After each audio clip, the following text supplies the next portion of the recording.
En voz alta Relatos presenta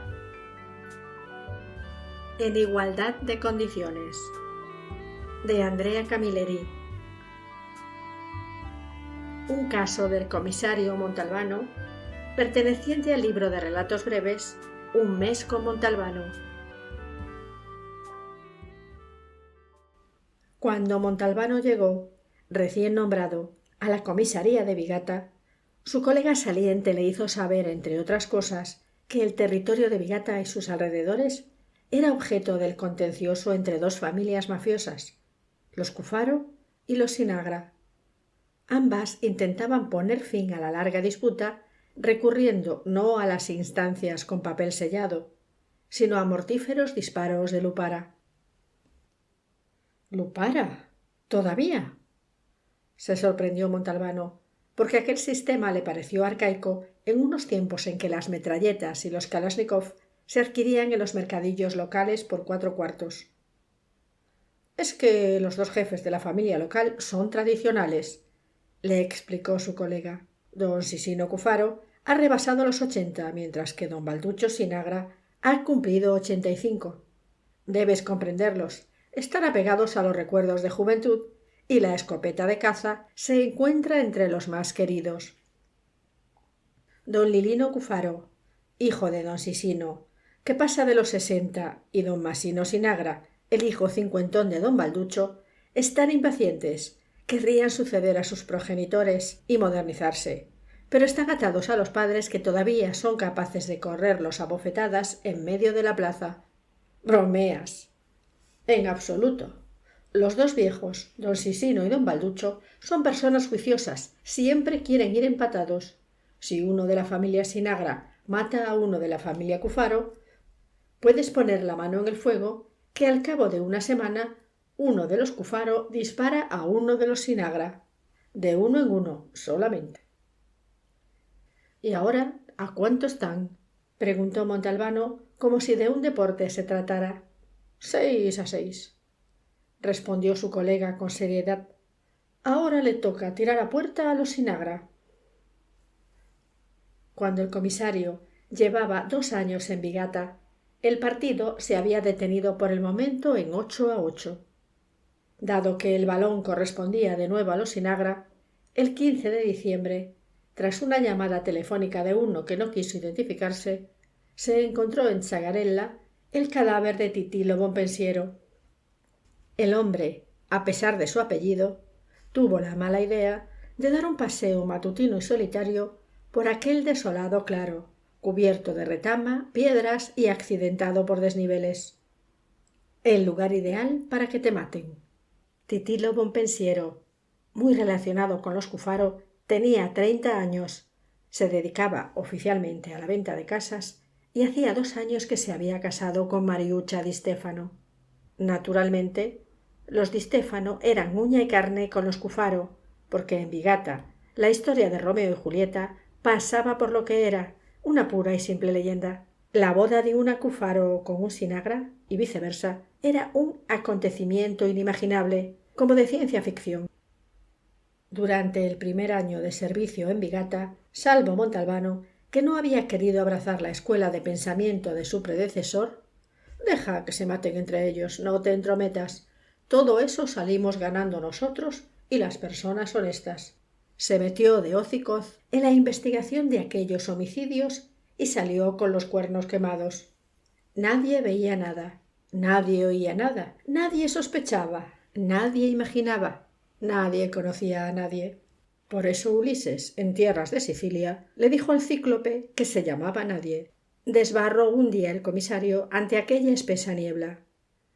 Así, cuando le comunicaron que en Cingarella se había encontrado el cadáver de uno de la familia Cufaro, envió a su segundo, Mimì Augello, y todos en el pueblo se dispusieron a esperar la próxima e inevitable muerte de un Sinagra. El 22 de diciembre, Cosimo Zaccaria, que era un apasionado de la pesca, llegó con la caña y el cebo a la punta del muelle de Poniente cuando todavía no eran las 7 de la mañana. Tras media hora de pesca, con cierta fortuna, seguramente se sintió molesto por la aparición de una ruidosa lancha motora que se dirigía al puerto a gran velocidad. pero no enfiló directamente la bocana desde mar abierto, sino que puso proa a la punta del muelle de poniente, decidida, al parecer, a espantar con su estrépito a los peces que Cosimo esperaba. Cuando estuvo a unos 10 metros de estrellarse contra el rompeolas, la motora viró y volvió a mar abierto. Cosimo Zaccaria yacía de bruces, encajonado entre dos escollos, con el pecho desgarrado por la escopeta. En cuanto se supo la noticia, el pueblo entero se quedó atónito, como atónito se quedó también el comisario Montalbano. ¿No pertenecía Cosimo Zaccaria a la familia Cufaro, lo mismo que Titilo Bonpensiero? ¿Por qué los Sinagra habían matado a dos Cufaro uno tras otro? ¿Cabía la posibilidad de un error en la cuenta? Y si no había error, ¿por qué los Sinagra decidieron no respetar las reglas? Ahora estaban 10-8, y no había duda de que los Cufaro iban a nivelar el resultado. Se presentaba un mes de enero frío, lluvioso y con dos Sinagra que ya se podían considerar muertos a todos los efectos. De ello se volvería a hablar después de las fiestas de Navidad, porque existía una tregua tácita desde el 24 de diciembre hasta el 6 de enero. Después de la Epifanía se reemprendería el partido. El silbato del árbitro, que no escucharon los bigateses pero sí los miembros de los dos equipos, debió de sonar la noche del 7 de enero.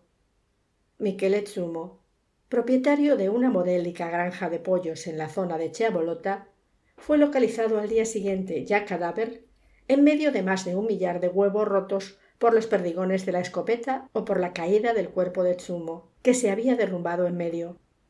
Mimì Augello le contó a su superior que la sangre, el cerebro, las yemas y las claras estaban tan mezcladas que se habría podido hacer una tortilla para 300 personas sin que nadie hubiera logrado distinguir entre Zumo y los huevos. 10-9. Las cosas se estaban equilibrando y el pueblo se sintió más seguro.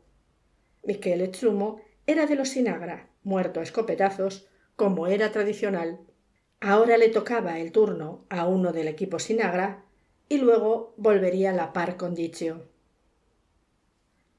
El 2 de febrero, corto y amargo, Pascualino Fiquera, comerciante de pescado al por mayor, fue sorprendido por un tiro de escopeta cuando volvía a casa a la 1 de la madrugada. Cayó al suelo herido y habría podido salir de la situación si no se hubiese puesto a dar voces en lugar de fingirse muerto. «Muchachos, os habéis equivocado. No nos toca a nosotros». Lo oyeron en las casas vecinas, pero nadie se asomó. Y Pascualino Fiquera, alcanzado de pleno por un segundo disparo, pasó a mejor vida, como se suele decir, con la duda atroz de que había sido víctima de una equivocación. De hecho, pertenecía a los Cufaro. Orden y tradición imponían que, para empatar, debían matar a otro Sinagra. Fue esto lo que quiso decir cuando lo hirieron. Ahora los Sinagra llevaban ventaja. 11-9. El pueblo perdió la cabeza. En cambio, el último homicidio y la frase que pronunció Pascualino Fiquera hicieron que Montalbano viera las cosas con mayor claridad. Empezó a razonar partiendo de una convicción que sólo era instintiva, que no había existido un error en las cuentas ni de una parte ni de la otra. Una mañana, razona que te razona, se persuadió de la necesidad de pasar un rato charlando con el doctor Pascuano, el médico forense que tenía su despacho en Montelusa. Era viejo, lunático y grosero, pero Montalbano no se hacía mala sangre y Pascuano encontró un hueco de 1 hora después de comer. Titilo Bonpensiero, Cosimo Zaccaria, Michele Zumo, Pascualino Fiquera, enumeró el comisario. ¿Y qué?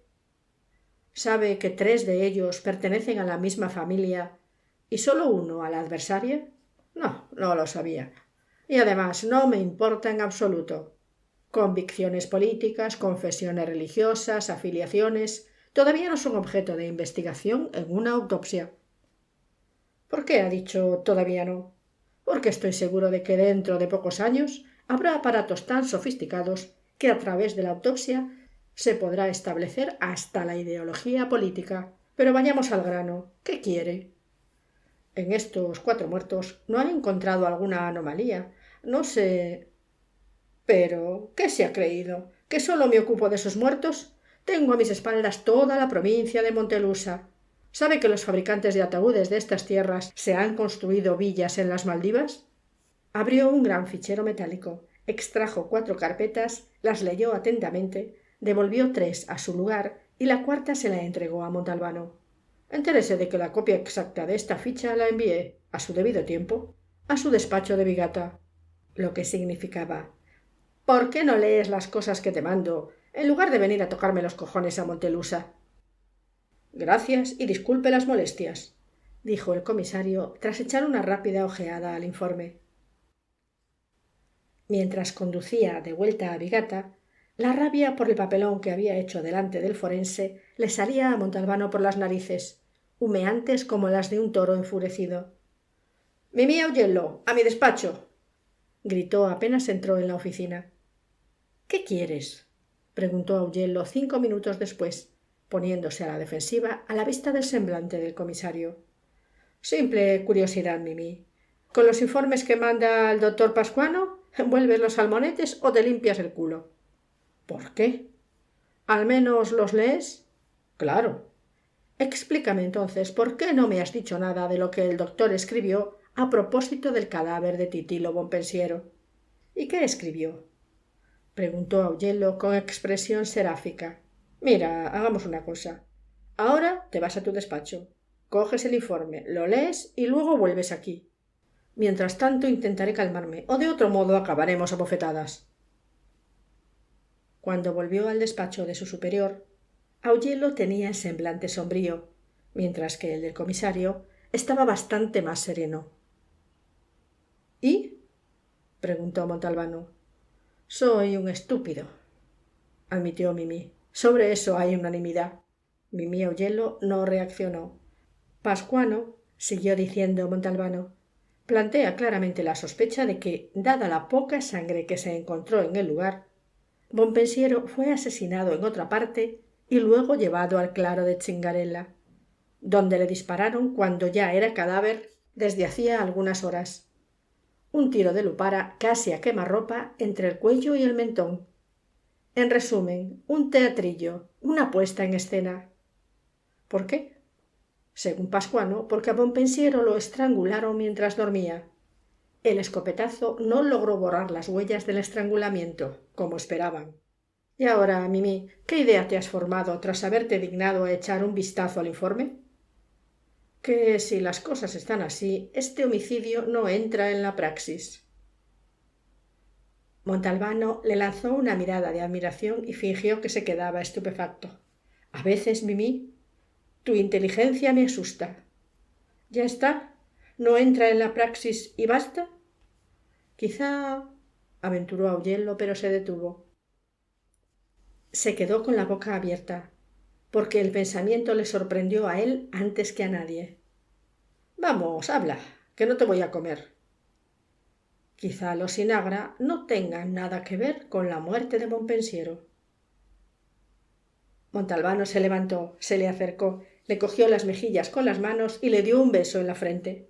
¿Ves cómo cuando te estimulan el culito con perejil consigues hacer caquita? Comisario, me ha enviado recado de que quería verme uno de estos días, pero me he apresurado a venir. No porque tenga nada que temer, sino por la gran estima que le profesamos mi padre y yo.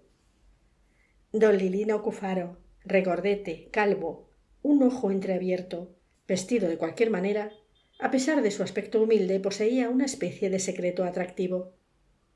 Era un hombre de mando, de poder, y no lograba ocultarlo del todo. Montalbano ignoró el cumplido, como si no lo hubiera escuchado. Señor Cufaro, ya sé que tiene muchos asuntos que atender y no le haré perder el tiempo. ¿Cómo está la señora Mariuccia? ¿Quién? La señora Mariuccia, la hija de su amigo Di Stefano, la viuda de Titilo Bonpensiero. Don Lilino Cufaro abrió la boca como para decir algo y luego la cerró. Estaba desconcertado. No esperaba un ataque por ese flanco, pero se recuperó. ¿Cómo quiere que esté, pobre mujer? Se casó hace tan solo 2 años y ahora encontrarse con el marido muerto de ese modo. ¿De qué modo? Preguntó Montalbano, el semblante inocente como el de un angelote. Me han dicho que recibió un tiro, repuso vacilante don Lilino. Comprendió que caminaba sobre un terreno minado. Montalbano era una estatua. ¿No? Preguntó don Lilino Cufaro. El comisario alzó el dedo índice derecho, lo movió de izquierda a derecha y viceversa. Ahora tampoco habló. ¿Y entonces cómo fue? Esta vez Montalbano se dignó contestar. Estrangulado. ¿Qué me dice? Protestó don Lilino. Sin embargo, se veía que no era muy bueno haciendo teatro. Si se lo digo yo, debe creerme, repuso muy serio el comisario, aunque se estaba divirtiendo. Se hizo un silencio. Montalbano contemplaba el bolígrafo que tenía en la mano como si fuera un objeto misterioso que veía por primera vez. Cosimo Zaccaria cometió una gran equivocación, comentó el comisario Montalbano poco después. Dejó el bolígrafo encima del escritorio, renunciando definitivamente a entender lo que era. ¿Y qué tiene que ver el bueno de Cosimo Zaccaria? Tiene que ver. Don Lilino se agitó en la silla. Según usted, y solo por hablar, ¿cuál fue su equivocación? Solo por hablar, endosar a los Sinagra el asesinato que él cometió. Pero los Sinagra hicieron saber a quien entendiera que ellos nada tenían que ver con esta historia. Entonces los de la otra parte, convencidos de la no implicación de los Sinagra, investigan en su casa y descubren algo que, si se sabe, los puede cubrir de vergüenza. Corríjame si me equivoco, señor Cufaro. No entiendo cómo podría corregirle en una cosa que... Déjeme acabar. Veamos. Mariuccia di Stefano y Cosimo Zaccaria son amantes desde hace tiempo. Lo hacen tan bien que nadie sospecha su relación, ni la familia ni fuera de casa. Después, es tan solo una hipótesis mía, Titilo Bonpensiero empieza a olerse algo y agudiza la vista y los oídos. Mariuccia se alarma y advierte a su amante. Juntos organizan un plan para liberarse de Titilo y que la culpa recaiga sobre los Sinagra. Una noche, mientras el marido duerme profundamente, la señora se levanta de la cama, abre la puerta y Cosimo Zaccaria entra. «Deténgase», dijo de pronto don Lilino levantando una mano. Le fastidiaba oír la historia. Sorprendido, Montalbano vio ante él a otra persona, transformada. Los hombros rectos, el ojo sano como la hoja de un cuchillo, el rostro duro y decidido. Un capo. ¿Qué quiere de nosotros? Ustedes ordenaron la muerte de Cosimo Zaccaria para devolver la calma a la familia. Don Lilino no pronunció ni una sílaba.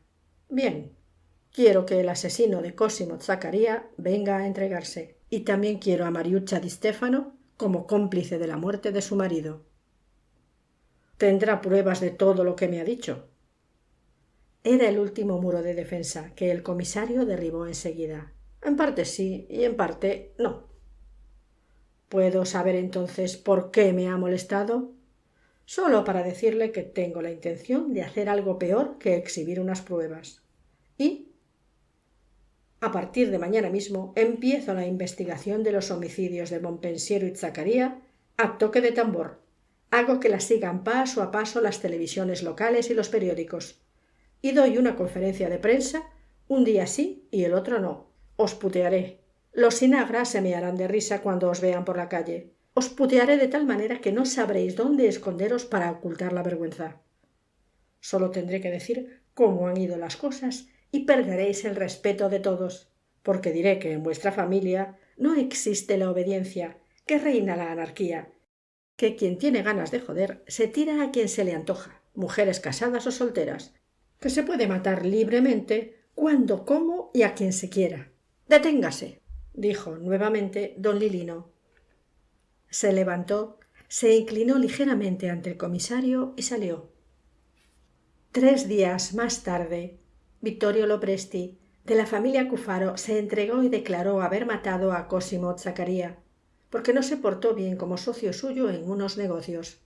A la mañana siguiente, Mariuccia di Stefano, completamente vestida de negro, Salió pronto de casa y con paso apresurado llegó hasta la punta del muelle de poniente. Estaba sola, pero muchos la observaron.